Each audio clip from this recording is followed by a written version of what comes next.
Quand tu fais une épargne de sécurité, quand tu as découvert, approche. Approche. C'est parce que tu n'as pas d'épargne de sécurité que tu as découvert. Alors oui, je sais ce que tu vas dire. Comment on peut faire de l'épargne quand on n'a plus rien à bouffer? C'est parce que tu n'as pas fait l'analyse de dépenses que tu penses que tout ton salaire passe dans tes factures.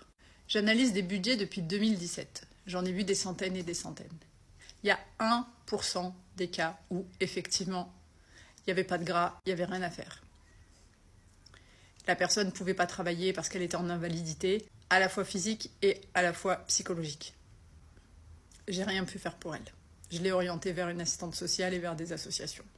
Pour les 99% de budget que j'ai analysé, il y avait toujours des leviers à mettre en place. Il y avait toujours moyen d'optimiser. C'est parce que tu n'as pas d'épargne que tu es obligé de taper dans le découvert. C'est parce que tu ne fais pas de budget revu à la semaine que tu te retrouves à découvert. C'est parce que tu ne suis pas ton budget que tu te retrouves avec un plus gros découvert que ce que tu avais le mois dernier. Votre situation, elle a des raisons. Votre situation, elle a des explications. Il vous suffit de mettre en place certaines choses. Il vous suffit de vous discipliner et vous verrez les résultats. Si vous ne vous payez pas en premier, donc si vous ne faites jamais d'épargne, vous n'arriverez jamais à sortir de ce cercle vicieux.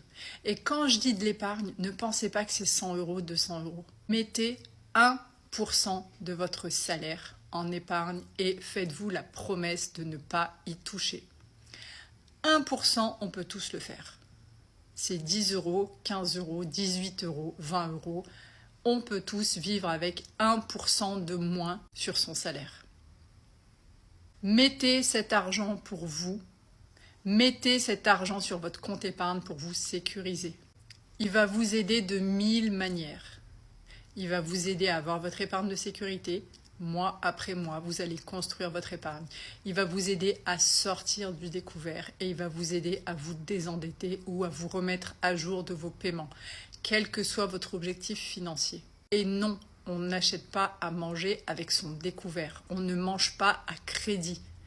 L'alimentation, c'est le poste obligatoire qu'on doit traiter en premier quand le salaire tombe, tout comme le loyer, l'électricité, l'assurance de la maison. Le plus important, c'est avoir un toit sur la tête, du chauffage et à manger sur la table. On a tous à la maison quelque chose qui traîne dans une pièce qui vaut 10 €, 15 €, 20 € ou plus. Allez me mettre cet objet-là sur une plateforme de vente. Vinted, Facebook Marketplace, Le Bon Coin, eBay, il y en a d'autres. Faites cette épargne de sécurité quoi qu'il arrive, même si vous êtes à découvert. Sécurisez-vous en priorité et vous vous remercierez plus tard de l'avoir fait. Vous trouvez les moyens ou vous trouvez les excuses.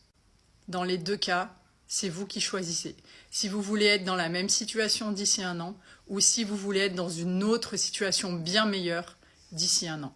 Le choix, c'est vous qui le faites. À vous de jouer.